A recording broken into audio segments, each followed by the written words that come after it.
Kuliah di perguruan tinggi negeri sering dianggap sebagai gerbang menuju masa depan cerah.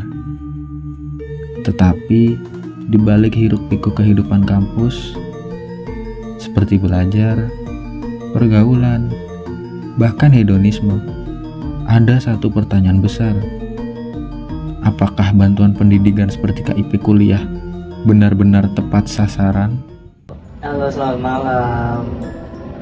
Mas Dio bisa memperkenalkan dirinya dari mana dan dari fakultas apa? Oke, perkenalkan saya Rio Anugrah Fernardani, biasa dipanggil Rio. Saya dari Fakultas Pertanian, lebih tepatnya di jurusan Agroekoteknologi angkatan 2023. Saya akan menanyakan pendapat Mas Rio dan saran Mas Rio perihal KIPK. Apakah bersedia Mas Rio? Bersedia. Kalau menurut pendapat saya pribadi, hal cukup sangat cukup miris ya, dimana masih banyak mahasiswa-mahasiswa yang mempunyai latar belakang finansial yang cukup mampu tapi dia mendapatkan KIPK. Hal itu juga bisa mengindikasikan bahwasanya pengecekan ataupun transparansi dari KIPK itu sendiri itu masih kurang tepat sasaran dan juga masih kurang, bisa dibilang itu masih kurang baik gitu sistemnya.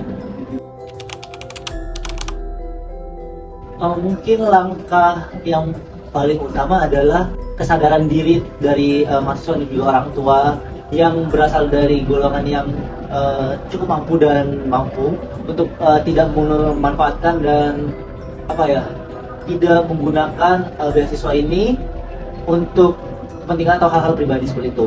Dan juga mungkin langkah selanjutnya adalah pengecekan secara berkala dan juga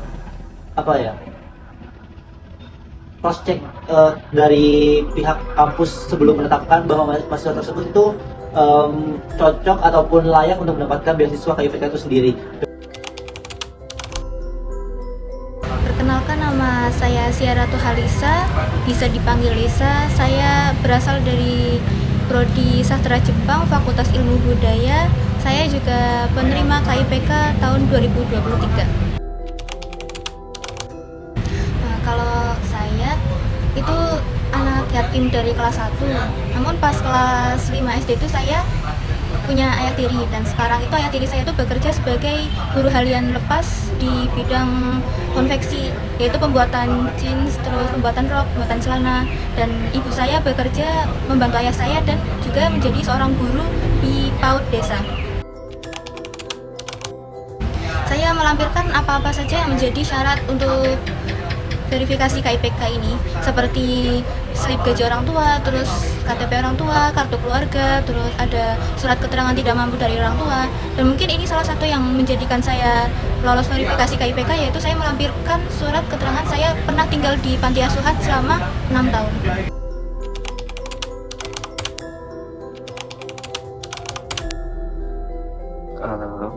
Karena untuk pembayaran UKT biasanya sudah terpenuhi, sisanya biasanya saya pakai untuk beli kebutuhan saya, seperti kemarin saya baru beli HP sih.